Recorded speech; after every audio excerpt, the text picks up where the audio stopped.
I feel nauseous, believe me. Never had a lot of shit come easy. Had to work hard, struggle just to be me. Had to and what was left over I put towards my dreaming.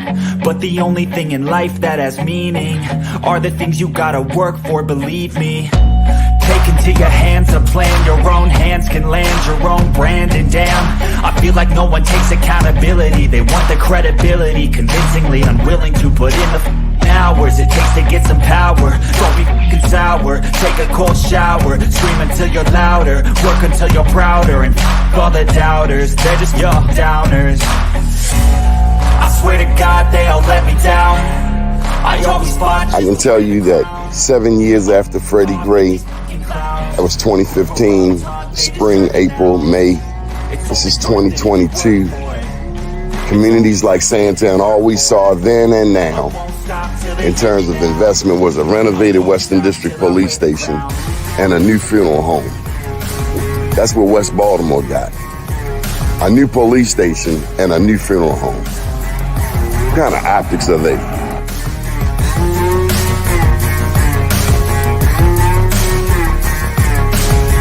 Was Freddie Gray any different than 1968 Baltimore riots? Dr. King's passing, killing, murder? This is the same? No, it wasn't. I mean, I think, well, first of all, people who are being violent and burning, that's, you know, all that's the same. But the point is what was the cause and what were they attempting to register? I always fought just to wear the crown. I'm off at these fucking clowns. I love you. They deserve an ounce. It's got next. And I'll be quiet. It's only worth it if you work for it. I won't stop till they hear me now. I won't stop till I wear the crown. I swear to God they all let me down. I always fought just to wear the crown.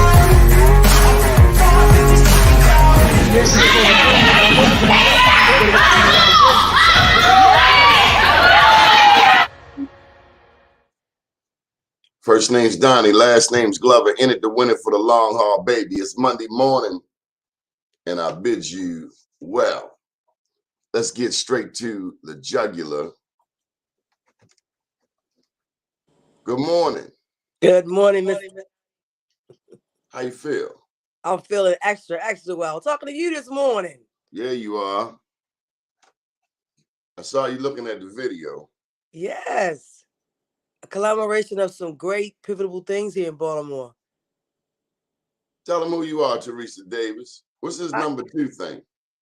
Number 2, oh, that's my Facebook page. I don't know why it's my second page, but I'm here. Oh, you went through some changes with them peoples? No, it just took me to my second page. I have 2 pages. And so I said, oh, I guess I'm going to be on number 2 today. It's fine with me. I'm looking at your face. Okay. Okay. Teresa Davis. Yes, sir. Very talented. I'm about 3 feet from a German Shepherd named Pharaoh. I saw him on the film. I was like, look at that. That was a nice picture, too. Well, Pharaoh is supposed to be in one of your movies. And journalists had a side. I'm coming to you as his agent this morning. We want to know where Pharaoh at in the movie. Pharaoh's sniffing out. There you go. It's a cameo appearance. Where's the superstar? He's definitely a superstar. Hey, Pharaoh. Good morning, Pharaoh. Good morning, superstar. I see my pajama pants. He's a star. He did a great job in the movie. I wish you could see some of the clips that I put up of him, because I don't know. They attack you so much on Facebook. I don't know why. I guess because you're telling the truth. That happens. So you did have some problem with them peoples. Well, it sent me to number 2. I've been on number 2 in about a year. I just get my original page back from 2 years ago. Why they keep messing with people of color? Do non-black people go through this, dealing with this platform? I'm not Nobody sure. else does this. I was just listening to It's something full about. of Karens. That's what they ought to call a Karen book. I don't know, but I listened to something this morning while I was waiting to get on the air with you so excitedly. Um, they were talking about how we're treated differently on the social media sites because of Because of our pretty brown skin. what we're saying out of our mouths, the truth. They have to quiet that truth. I can't wait till a black book comes. I can't wait. So we can be somewhere without all of this censorship. I'm not used to Karen censoring me for me being me. Karen need to go back across the water some damn where, because I'm sick of Karen. Yeah, Karen need to go get her damn self a life and leave ours the hell alone. Out in Central Park messing with the brother bird watching. Karen need to go get a damn life. I just ran to a Karen yesterday. We took my friend. They know the state of hell. They don't see they do it on Facebook because they ain't got the heart to say it in person. Not to me.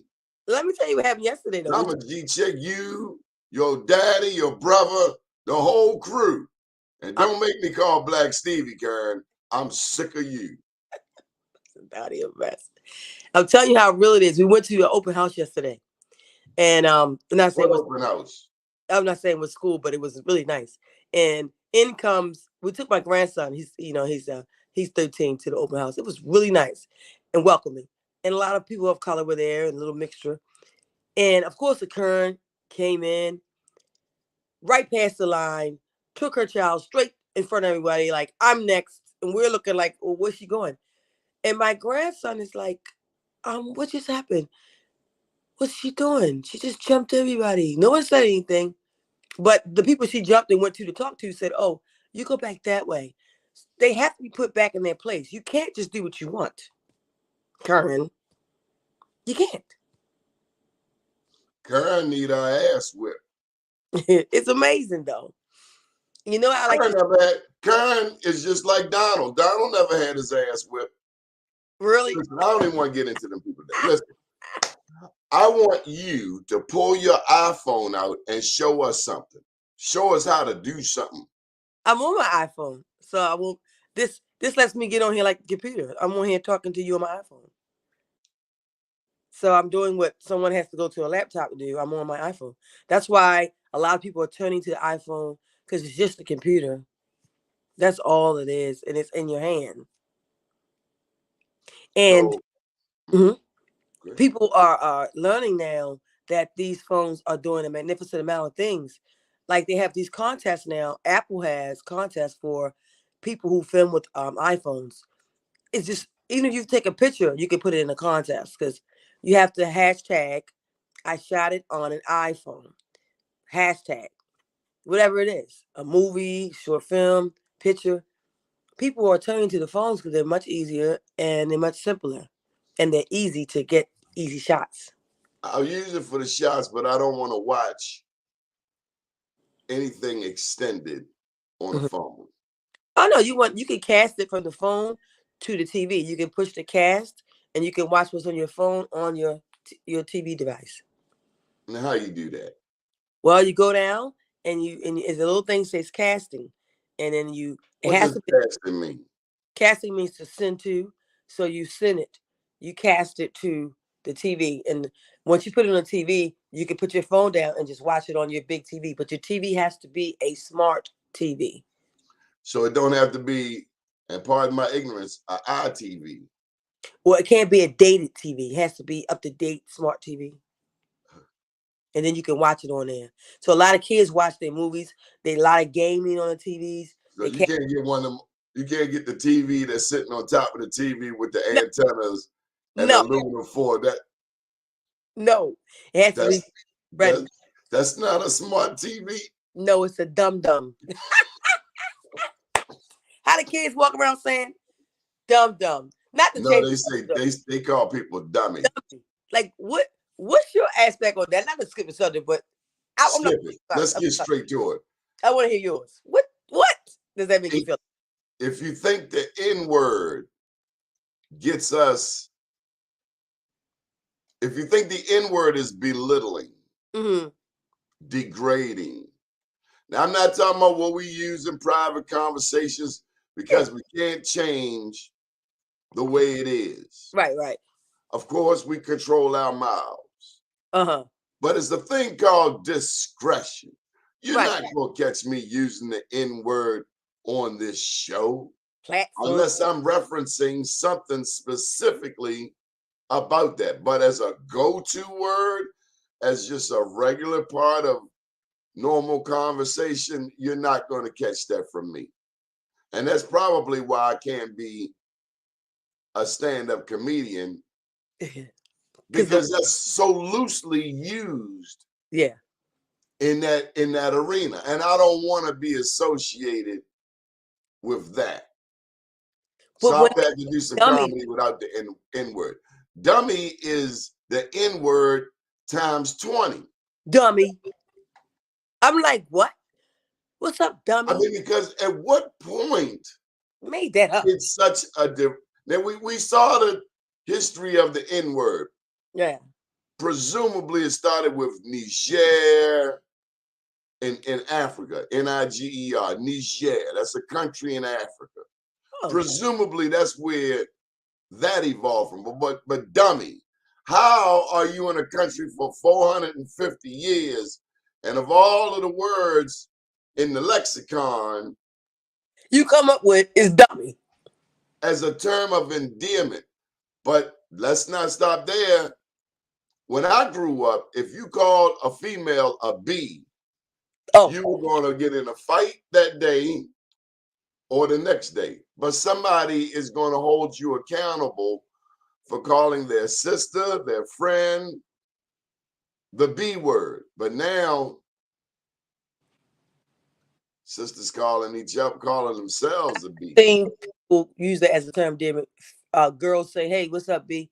You know, I've never let that slide. My friend and I know not to call my friends the B word. We don't use that in casual conversation. Girl, B, guess what happened? Not over here. Because we are adults. I never liked that word. Now, I've used the word yo. I still use the word yo. Yo, go ahead. I've done it. Well, let me tell you, if you grew up in my household, you would hate the word yo. I called my father yo one time. The year was 65. The year was 1978. He know the year. Yes, I do.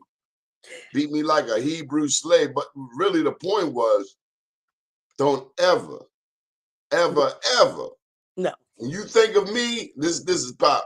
This is his. I'm trying to put myself in his shoes. As long as you have a hole in your hind parts, don't you ever call me yo. But that's logical. That's your dad.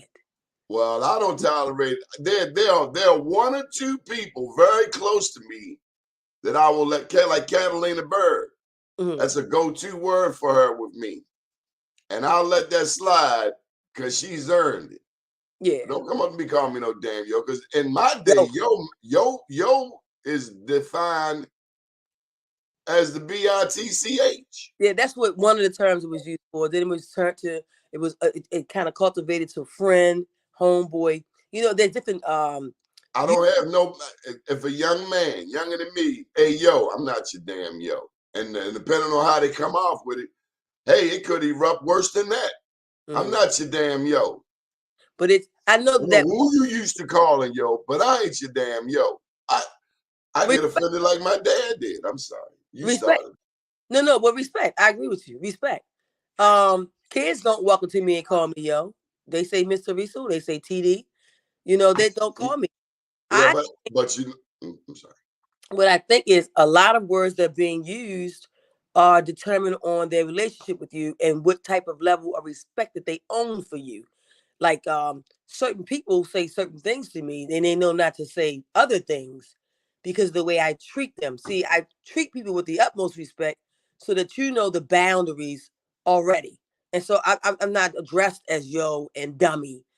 That doesn't happen to me because I don't allow. I go to the store every day and see our young people. Mm-hmm.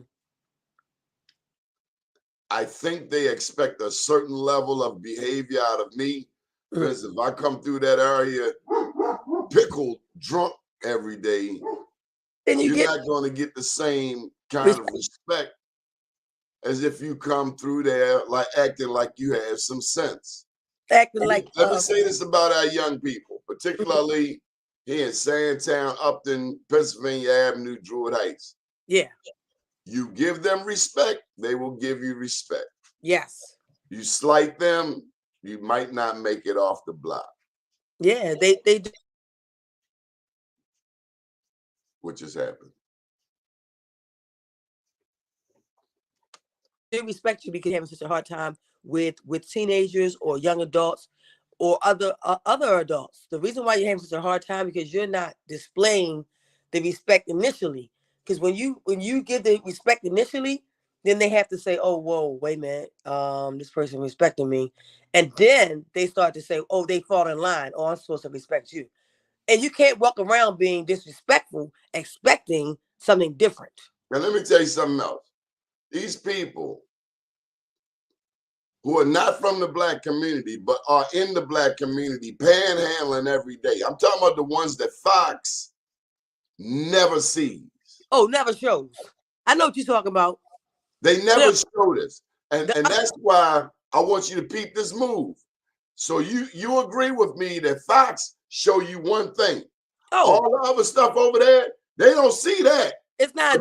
But they see your squeegee kids on the corner all day, every day, including the Black reporters that work for Fox, right? It's not a debate. Fox is very discriminatory. They're very discriminatory with their station, and we know this for years. Not all of us know this. Some of us are so caught up right now. Fox, do you know that Fox has a ballot question, has a question on the ballot this year? It's called Question K. Hey. Mm-hmm. Fox paid for a question to go on the ballot, which says, isn't it time for term limits? Well, I see all the campaigns saying stop Fox 45 from the discrimination all over the lawns because people are tired of them. So they're manipulative with the news. We know. So do you understand that they are behind this Question K? And what does it mean? Thank you for that question. Let me ask you before I answer your question. Does it matter? Yeah. What is they asking for?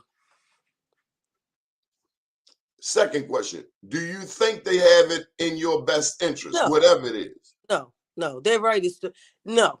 They're racist. Yeah, we know this. That is not in our favor. You and I know this, but not all Black people know this. Mm-hmm. I remember when Luther went on there and said he burned down the people's house. Fox helped him to get locked up. See, a lot of us, we think that Fox is our friend. No. So it don't matter what they put out there. Anything they put out there is diabolically evil and racist. Yeah, and all the other stations. But not all the Black people go. Like Doc Cheatham supports term limits. Now, what does term limits mean? I don't know what that means. It means you can only be in office for 2 terms. Oh, okay. Instead of 4 years for most. 4 years a term, so you can stay in a particular office for 8 years. That's what Fox is pushing. Mm-hmm. So let me help you out. If Teresa Davis was pushing this, I wouldn't have a problem. Mm-hmm.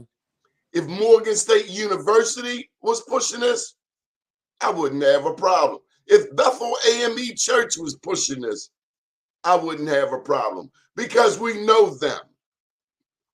What is there? What is the what's behind it? Is what you want to ask? Whatever it is, it can't be good. Yeah, it ain't for a favor of us. No, it doesn't. Just stick with that principle.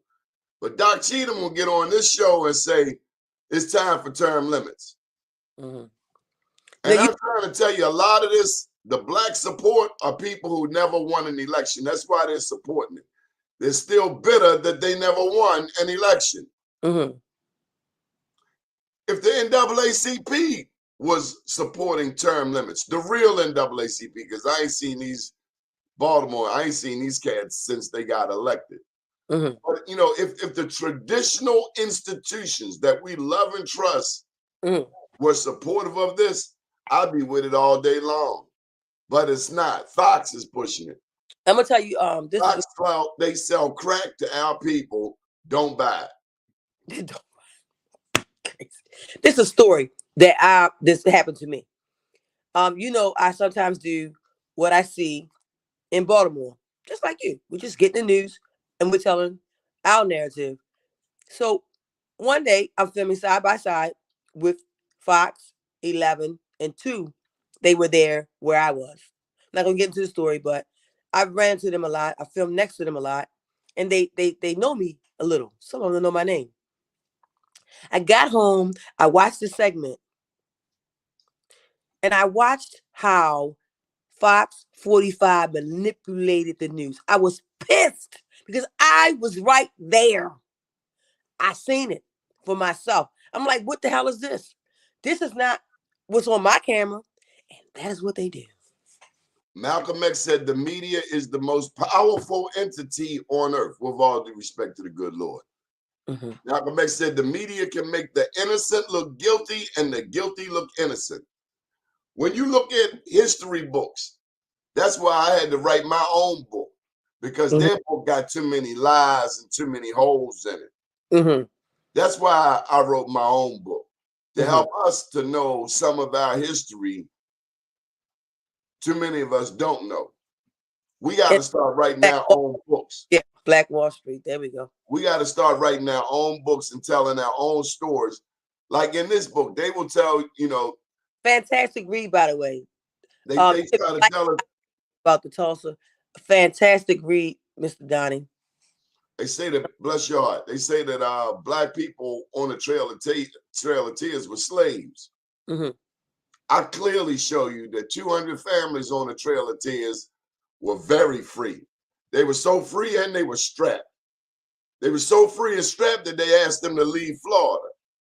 Mm-hmm.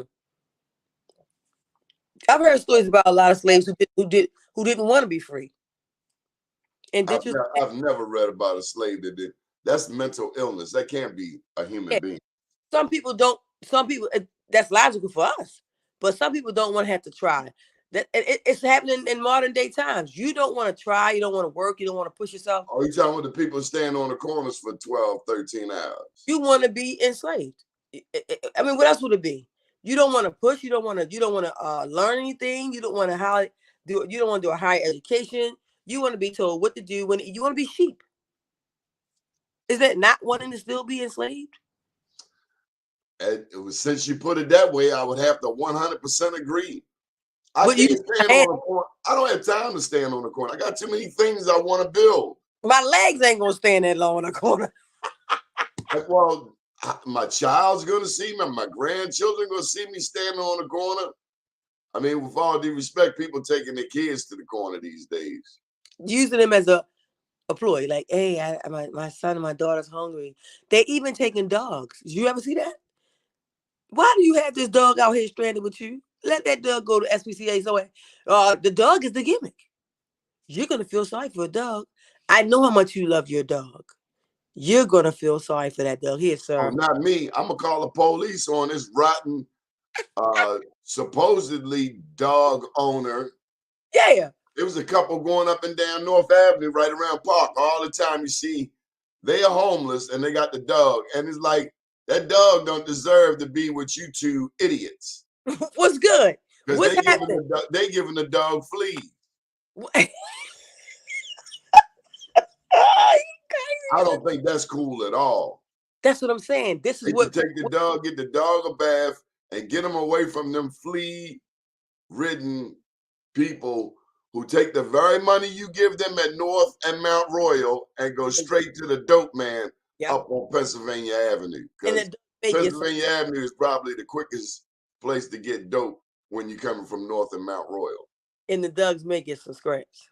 And let me tell you, there's more to Pennsylvania Avenue than the heroin trade, but right now, that's what it is. Oh, yeah. We got you got choppers. You got the jerk chicken spot down the bottom, Penn North. However, we are inundated with drug addicts and drug activity. And why do you think that? I'm just asking you for your personal opinion. Why do you think that? Because the backdrop of Kicking Indoors movie is on North Avenue and Penn. Why do you think that it's an open market and no one's doing anything right there? Why? Because it's black. Is that all? Because somebody's getting paid. Yeah, I'm confused as to why is this an open market right here? Because somebody's getting paid. What's going on? I'm like, is this real? And then somebody is getting paid. The cops are sitting right there watching it happen. Somebody is getting paid. And at first, the rule is, as long as you don't shoot nobody, you can sell dope all day long. Now, because somebody is getting paid. Initially, this child is going to St. Paul's, Boys Latin, Keo, the daughter going to Keo, all of that. What I first thought, Keo, I don't even know if it's a Keo no more. I don't know, but I initially thought when I first got up there to film, which was was almost 2 years now. You know, I've been working on a project where we're actually wrapping things up in the next few months. But what I first thought when I arrived there was, oh, they're being investigated. They gotta be.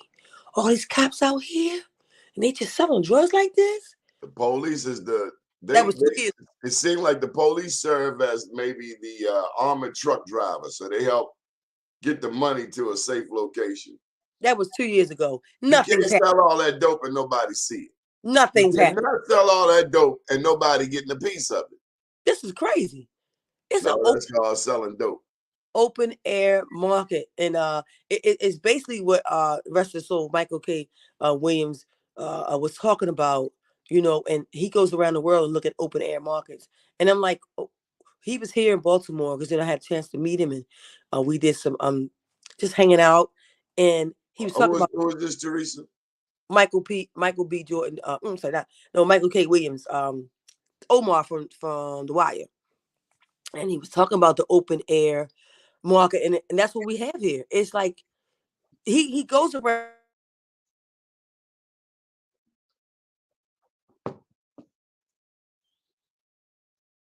Mm-hmm. Yeah, he hung out. We hung out one day. We were on Oliver Street, and they were doing a documentary. We were just hanging out and talking, and he was a cool guy. I'm really sad to hear his story that he died, but he talked about the open air drug market, and I'm saying that is what we have on Pennsylvania and North, and I know because I filmed there for 2 years now as the backdrop of my film. I'm so excited about this film because I wanted to show our own narrative, and when I go up there and film, what do you want to show about our narrative? Well, I'm showing the pain, our own pain. Only we know our pain. People want to tell our pain, but you can't describe what we're feeling. You can't describe it because you're not going through it. Your family's not upset about a loved one or a sister or a mother who's strung out on drugs or a kid who doesn't get their clothes for school. You're on the receiving end of it, so you don't know the pain that we're going through. You get what I'm saying? You can't possibly know how we feel when your parents may not show up to your graduation, or your brother can't make it to the wedding because he's somewhere waiting to get a fix and he missed a pivotal thing in the family or these milestones. Like, you don't know the hurt that we have. You just know that you reap the benefits where your children, like you say, go to Ivy League schools, and our children miss days of school, not even enrolled because their parents haven't even enrolled them, haven't got the immunizations. Well, you do know that they are white addicts. Oh, many. But I'm just telling you, you can't come and tell our story the way we feel. You can't imagine what we feel. Would that apply also to family members who go to a penal institution to visit their loved one? Oh, that's all in this movie as well. I talk about mostly people raising their children from behind the wall. When I say that, I mean from prison institutions, being incarcerated. You're raising your child on the phone as best you can, at best as you can. So what can you say to a child from behind the glass? What can you possibly say to them? Study hard? Because all of these things you're saying, it doesn't, you haven't been that. Right. So you're telling them to do something that you did not do. You chose not to. Right. Or maybe you got caught up. Well, I show different scenarios in this movie. I'm glad you asked me this because people don't understand what I'm going to do in this movie. I'm When is sure it coming out? That's my question, damn it. when it's coming out, I can never answer that because I'm still collecting what I need. But I am 95% done because I've gotten the bulk of what I needed and what I wanted and what God wanted me to get. It's hard to tell somebody when something's gonna come. When you're working on it diligently and you're working on it with facts, you're grabbing experiences. I can put it to you that way. I can't write a book about something I haven't experienced yet. I grabbed so many experiences, so many scenarios, because this is a series. So I can do something different every day in this series. And that took a lot more time than doing just a regular film. This is not just your regular film. This is a phenomenal movie. The people who play in it are very they're excited and they're saying win, but they know what goes into it because they are in it. And they're like, Miss Teresa, when you bring this out, you're gonna enlighten people, you're gonna entertain people, you know, with I have a friend like you. His name is Richard Burton. Richard Burton is one of the most talented people out there. Yeah, I know you're talking about. But he says a similar thing to you. And I just want to tell you, in a word, finish. Right. Let me ask you how long it take for you to finish your books. 1 4 years, 1 2 years. Respect. Because I'm on my movie for the second year. I don't count because I don't have to count. What I want to do is work. I've written 5 books in 3 years. I didn't count. I just did it. When it comes to filming, you have to get people together. Try getting people together and putting things together. You do that all the time. You know what goes into that. Now add 3 to 4 hours to what you do. Making sure they're on time, making sure their tires are adjusted, making sure that they know their lines. This is not making a bowl of soup. If you want something done right, you take your time. You let God tell you when things are ready. You're not the maker. I'm just the muse. He's using me. I'm what he's telling me, what he's pouring into my head, and he's saying, Teresa, you show that.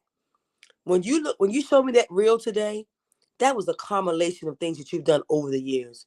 That didn't happen overnight. I can tell you from the timestamp on each of those pictures, when you were out of town, the Freddie Gray situation, those things had to happen for you to tell about it. And that's the way I explain to people when they say when something's gonna be ready with me.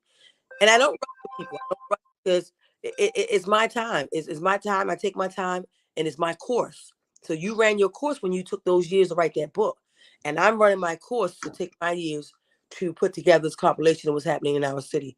Now, if people get uninterested, that's okay because when every person get uninterested, there's 5 that get more interested. You don't worry about that. What you do is you build it. You think Sam Cooke worried about when he put that compilation of music together? No. Those things happened to him by his father and what the songs meant to him. And I love the fact that people like you, Mr. Downey, you were in my movie. Those are the greats. You, in my eyesight, is one of the greats in Baltimore. You say, what are you talking about? You one of the greats. You're giving out these awards to people who do. I just don't want to see it from heaven. I know. You know what happened? I had a young boy. Hold that. Will they be showing this film in heaven? I don't know. I got to talk to him. But hold that thought. Hold up. You got the direct connect because it's amazing. You know, this is a pandemic. It's amazing you said that. This little boy, he made me think. I don't know what I felt. If I can't explain what I felt something crazy. I was talking to him like you just said, and he's 21. You know what he said to me, and it moved me. He was like, "When is coming out, Miss Teresa?" And he was so excited. He just did a little cameo. I want to see it. He said, "I hope I'm still living." 21, and I rode around all day with that thought. I was like, something has to be done. That this person is saying that. And you know what? He works. His father is a Navy.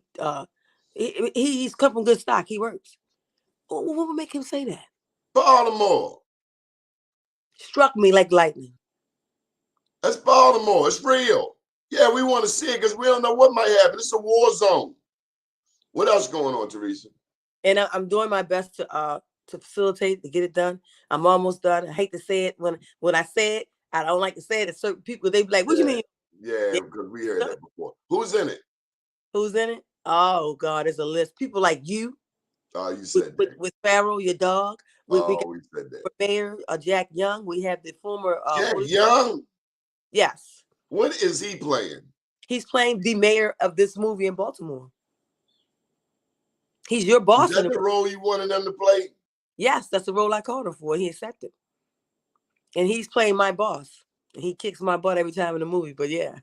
And we have the former commissioner, Russell Williams, Melvin Russell. He plays, well, he's portraying himself as a preacher. You know, he's a pastor, and he's being a pastor in this movie.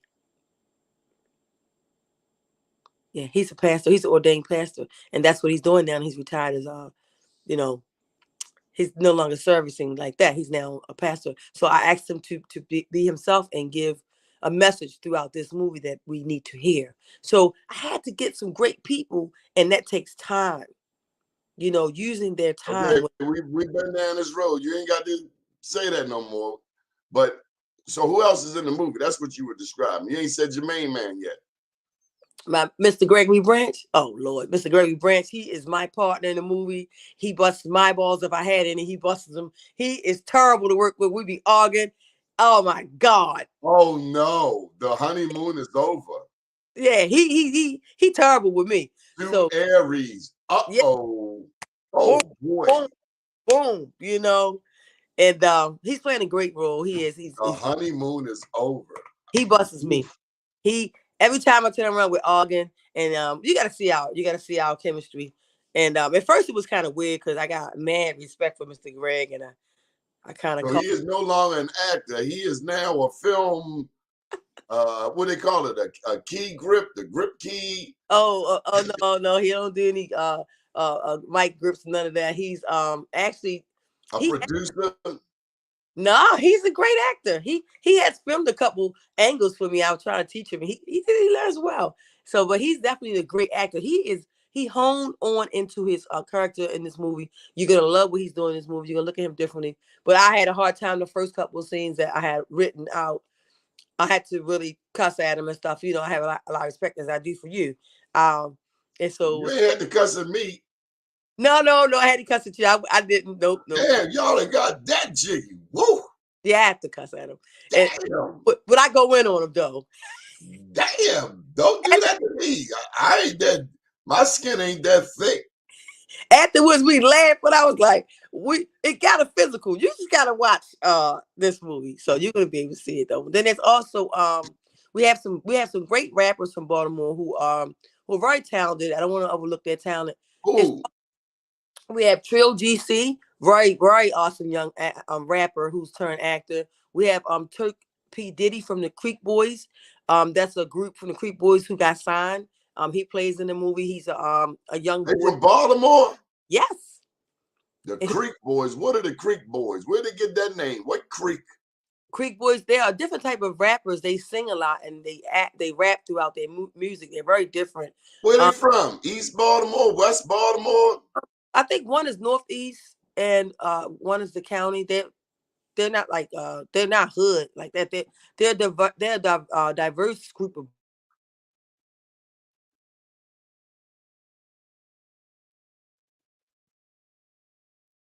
boys. Yeah, and we have Squirrel Y from 92Q. He plays well, I can't say what he plays because it'll mess up his character, but because his character is we don't tell what he does right away. But yeah, what he playing Pookie? No, opposite of that. I'm not going to give it away, but opposite of that. And he did a great job. I've had him in several. He look like 5'0". He can act. Yeah, Squirrel Wide. And we have Little Black. I can see Squirrel as 5'0". And we have Little Black.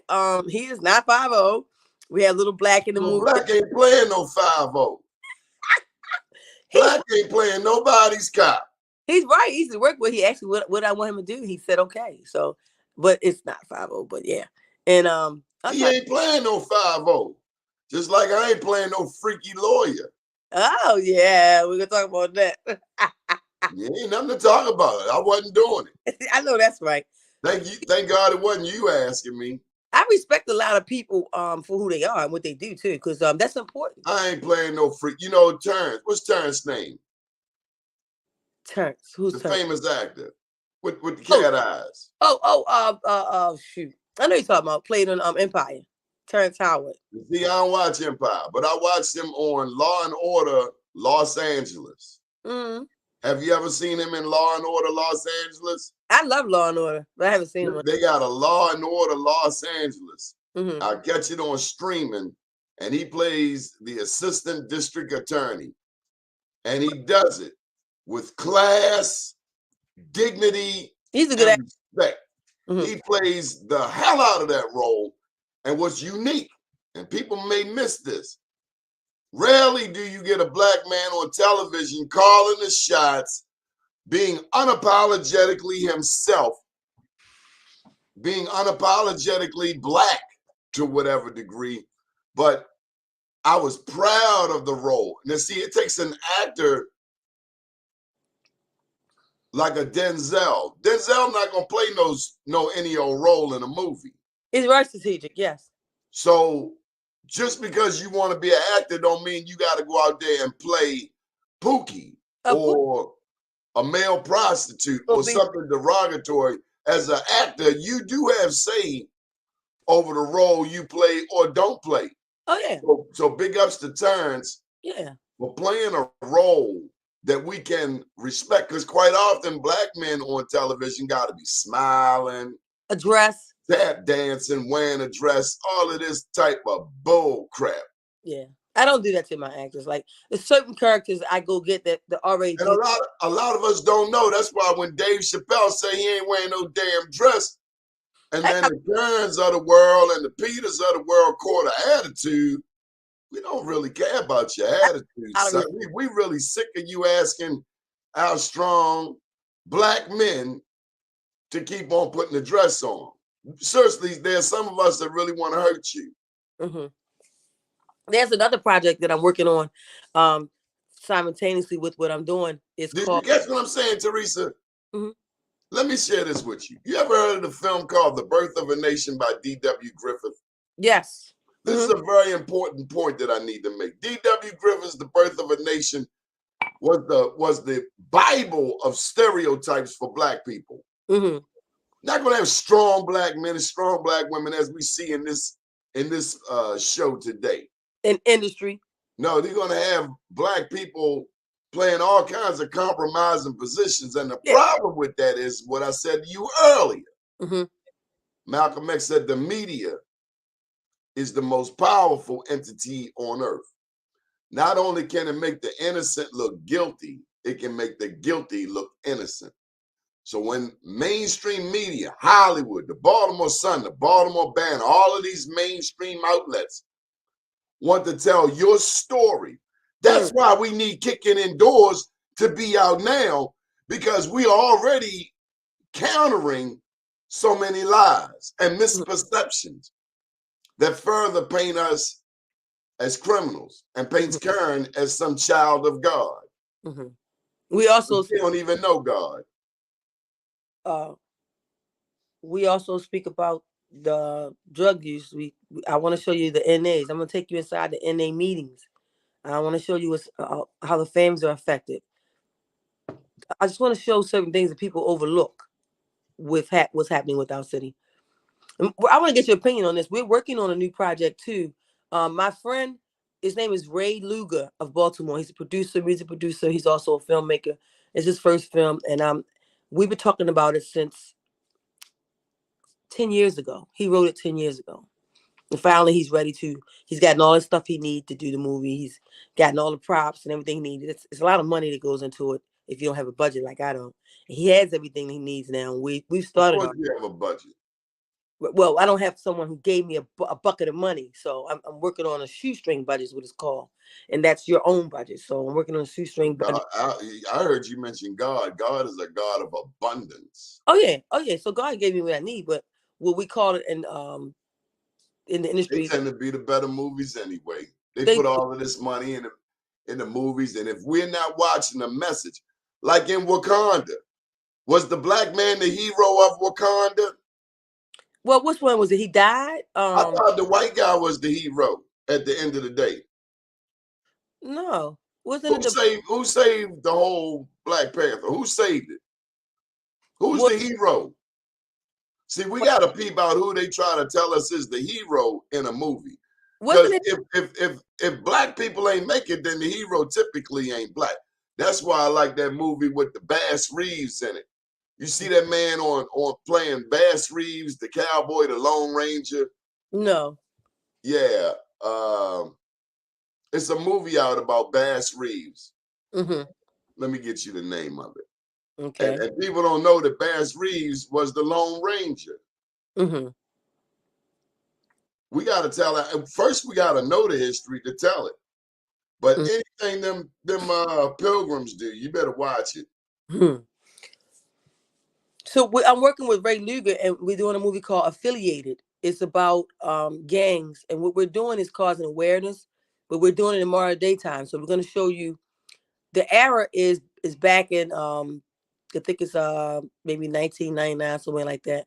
We're showing how the youth are being initiated into gangs, and we're showing the parents who don't know the smallest things that they can know that their child is in a gang. But we put it in a movie form, to make people watch. And he, like I said, Ray wrote it 10 years ago. And so that's going to be the next project coming out after mine, because we're going to cause awareness. So he named it Affiliated. And let's say a parent has a child and she doesn't realize, or he doesn't realize, that their child is actually in a gang. There are signs that you can know that your child is in a gang, and they're sitting right in your face. And so we're going to educate with that movie as well. It's going to be drama in it, of course. Hell but on the Border. I couldn't have no damn piece. Hell on the Border. This one. Mm-hmm. Hell on the Border. Okay. That one right there. Bass Reeves. Bass Reeves. Okay. Oh my God. Incredible cowboy movie. Bass Reeves. Hell on the Border. You got to check it out. Okay. Let me write it down, because I'm going to forget it. Hell on the Border. Okay. And even though those were very racist times in America, the black man was bringing in the baddest criminals in the Wild Wild West. And that's how he got the job, because the white guys were afraid to go get this one criminal. They were afraid. They weren't going to do it. That's how he got the job. He said, I'll go get him. And they had to make him a sheriff after that. That's what we have gone through in this country, just to prove ourselves to somebody who has no damn morals and values anyway. That's what makes racism so damn disgusting. You holding me to this standard when you don't even meet this standard, son. But our people get so confused, we start looking at that standard as the standard. Yeah. Not realizing we come from a much higher standard. Especially if we know our own history. Let me ask you this. Do you ever interview old people? Sure. Different ages. Kids, old people, young people. No, old people in particular, because they have stories to tell themselves. Yeah. I just interviewed a lady who did a documentary on a 90-year-old. Oh, I'm glad that was a sneeze. I didn't know what you're doing. I thought it was my breath stink or something. Oh my God. Man. Tell me about your older people. What roles do they play in your films? We have some, when you say older, like, you mean like 60, 50? What do you mean when you say older? 50 ain't old, like 70, 80, 90. I don't have anyone 70 and 90 that. 57. I'm a young man. I'm damn good for my age. That's what I mean. What's older to you? Like, because I do have a lot of kids. 80, 90. The thing is, when you say older, because I have kids in the movie, so older than that, like Mr. Greg, he's 60 something. No, he ain't no elder. He's a young man. He's wheelchair, walker, cane. When we have anyone that old that I know of, I can think of right here. There's a lot of people in this movie, Mr. Donnie. I'm thinking I have a lot of characters, because you got to understand something. Every day in the movie, there's a different scenario. We kick people doors in. And so I want to go to something. At some point, you know basketball? Do I know basketball? I like basketball. There's a clock. And it's 1 hour. Yeah, they start the time. And after that 1 hour, the game is over. That doesn't apply to me, but go ahead. Sure. Because I'm not playing basketball. I'm right. Suppose something happened to you. And something, Film. I have Suppose you hit the lottery for $1 million a day. Your ass ain't staying in Baltimore. You are leaving. You say I'm leaving my city? If you got $1 million a day, you are leaving.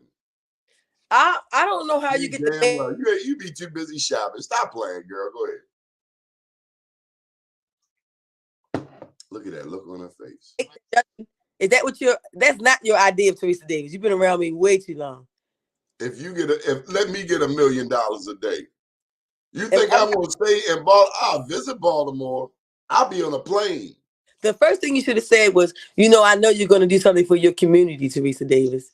I'm gonna get on a plane. About Teresa Davis. I've been serving the community for 28 years. It's me time. I know you don't think, I'm gonna run and go shopping when all these people are hurting that I love that are around me. Come on now. Build a business, give them a job, but I'm traveling. I'm on a plane. I'm not saying I'm not going to enjoy the delights. I'm not going to enjoy it, but I'm going to make sure that we good over here. We are already good. We are already blessed. We can go anywhere we want, do anything we want. A lot of the problems out here we create ourselves. There are people who I'm talking about my experience who have helped me that I feel as though I want to help. I help people too. Yeah. And when they hit the number, they ain't coming looking for me. You're one of them who came to my aid. Teresa, I would do it again, but I'm not doing it expecting anything from you. You are a creator. Glad to be of help. I don't see nobody else raising their hand saying, "Here's my dog." That you love with all your fiber and being. You came to my ass. I don't forget those small, tiny things because they mean a lot. We're supposed to. We promised we would. We support you. Appreciate you. But you don't know me. See, some people do that too. You don't remember back in 1985, I saved that boy from beating you up? Hey, dude, that thing got like a 3-year life expectancy. You can't be using that from 1985 and it's 2022. You don't remember I stopped that girl from beating you up in 1999? No, I don't. And yeah, she was going to whip my ass, but this is 2022. How long can you hold that? How long can you keep using that? And we see it. Let me tell you something. You want to film something? Yeah. Have you filmed a funeral? Yes, hold tight. I can't wait no damn long. It's 2022. Let me tell you something about funerals. My father was a funeral director. Yes, I know. At the funeral, that's the what do you call it? The climax, the funeral. Because that's I can tell you everything, Mr. Donnie. That's when you see who knows who's screwing who used to screw who. Yes, we've done the funeral. You ain't my daddy. She ain't your wife. You ain't paid for the funeral. You ain't got no money. Mr. Donnie trying to trick me. I never trusted you, no way. He trying to trick me, y'all. He want to know everything in this movie. You gotta wait, Mr. Donnie. You're gonna be very proud. You're gonna be very excited when you watch it. You're gonna feel whole, like, wow, I see what took this young lady on. She didn't rush. No, I'm getting ready to go start my own film. I just wanted to bring you in here to let you know that Donnie Glover is shooting a film starting today. And it's awesome. That's awesome. You wouldn't know a lot of people. You're so resourceful. And you could get things done. Because God blessed me with that, meeting people and being able to do things. It's just a blessing from God that I get these people to come work with me. And no, I don't have a budget. And I'm a non-union movie because I'm just starting. I'm not SAG. No one here is SAG. So we appreciate Oscar Micheaux created 44 films before there was even a union. Even the thought of a union. Oscar Micheaux. Spike Lee's done pretty well. I remember Spike Lee's first film back in 1983. I was down in Morehouse. A shoestring budget, yes. He says that all the time. The best ever. They are the best. Yeah, because you get money, you get comfortable, you get soft, you lose that hunger. Like rappers. You know, I watched Jay-Z's latest song. It's him and all of this designer stuff, and it's like they don't dress like that on the streets of New York. Let me ask you something before we wrap up. I see it's getting close. I want your opinion on what's happening with the Kanye West situation. It's deeper than what we know, but what's your opinion? Because I value your opinion so much, Mr. Donnie.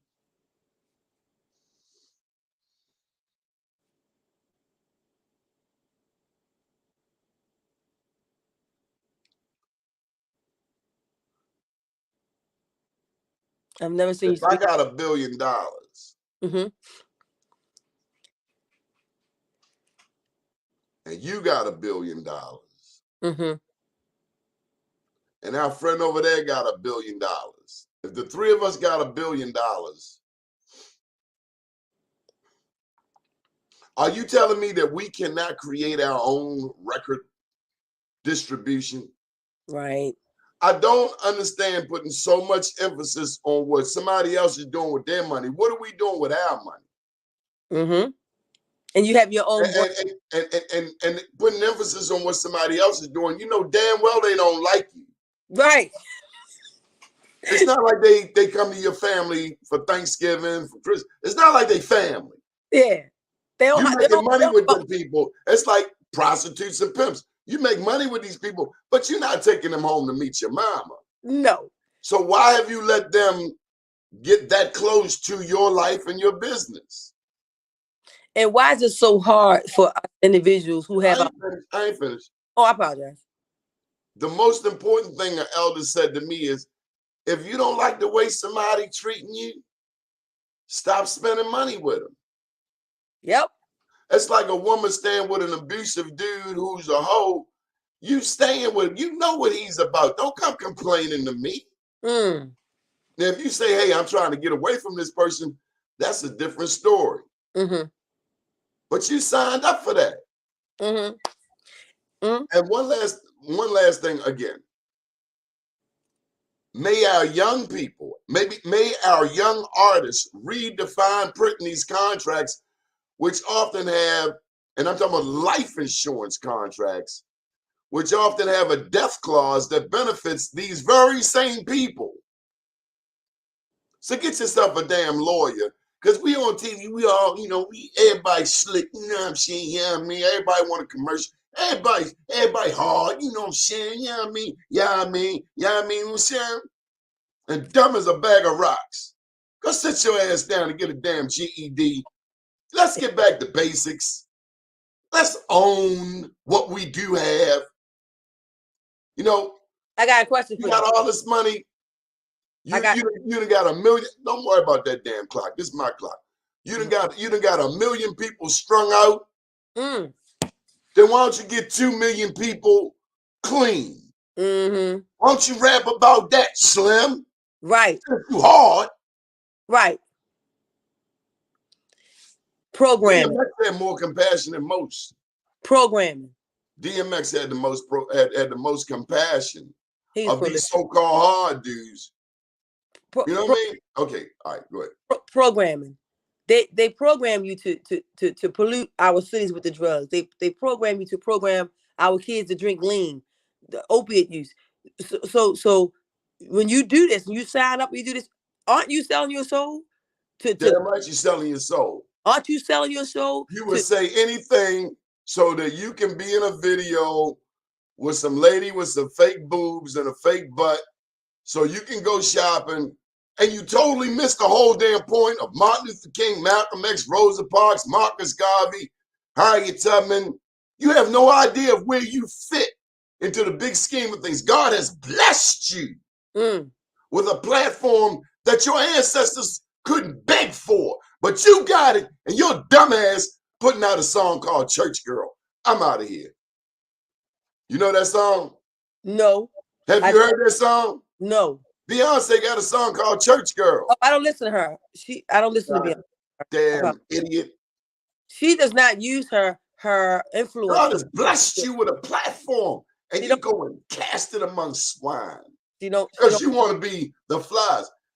You only gonna have that body but for so long, unless you Miss Ernestine and you out there pressing like that. But God gives you the spotlight. What would you shine it on?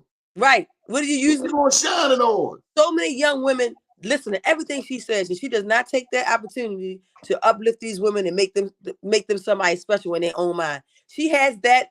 You have that ability. and you choose not to use it. Let me ask you a question. I gotta ask you this question.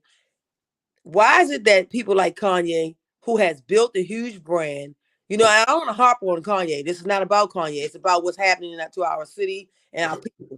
Why can't they use this big brand that they have built for themselves? Why do you need that person anyway? You are the brand. Go where you're going.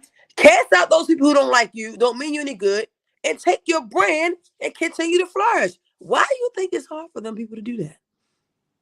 Because they get addicted to the lifestyle. Same way a dope fiend can't stay away from the dope man. They get addicted to the lifestyle. And look at us. Look how many people go crazy if they lose their Facebook page. If you lose your Facebook page, it is not the end of the world. Thank God that you got blocked, and go do something with your damn life. Because if your life is Facebook, then you ain't got no damn life, no damn way, because it's just a damn computer screen. That's all it is. That's all it is. They don't want to hear about your blackness. They don't want to hear about your struggle. They don't want to hear nothing about Nat Turner or Zumbi in Brazil or King Baiano or King Miguel. They don't want you to talk about your freedom, your relevance. They just want you to put a damn dress on and be anything but your proud black self, black man. Yeah, so I don't really get into the Kanye thing. And wear your dress, but stop trying to shame me because I don't wear no damn dresses. I don't think the men I don't come from a generation or a family or a legacy or a people. That's what make me mad about this boy Tyler, because the boy Tyler, big 6'5" black man in a dress running around. Wear your dress, but then don't come back over here and put on a suit and tie. Make your damn mind up. You can't have both. 50-50, half and half. Make your damn mind up. Arnold Palmer. It's I gotta get out of here, man. It's always chopping it up with you. Hey, look, why I gotta sell my soul just to get a few damn dollars? Yes. You sell your damn soul. Yes. I'm supposed to be interviewing you. That's why it's tricky. No, I just love talking to you, man. I appreciate you. You're always a delight. Birth of a Nation. Yeah. Oh, did I write that? W. Griffith. That is the first feature film, 1915. 1917. They showed it at the White House. They showed it to foreigners coming in. This is how we deal with Negroes. And that's why everything we do in media must put that back in its place. It should have never been created. But that's how some people think. I worked at WBAL radio. I worked right there where the news comes on. White addicts, black addicts, Asian addicts, Latino addicts. Which one do they pull? The one that says black addicts. They pick and choose. It's like Fox. They pick and choose. Let a white man kill a sheriff, you will never see his picture on television. Like up in Harford County, you never saw his picture. The Ford brothers down in PG went to banging it with the cops. They were on TV in minutes. We know how them people do us. And that's why you say, if they don't show him, oh, he was Caucasian. That's you know damn well it was, because that's their game. We know their MO. Yep. All right, Teresa, we gotta get her. I love you, sis. I love you too. I ain't got no damn goodbye. Bye. See you. I see you.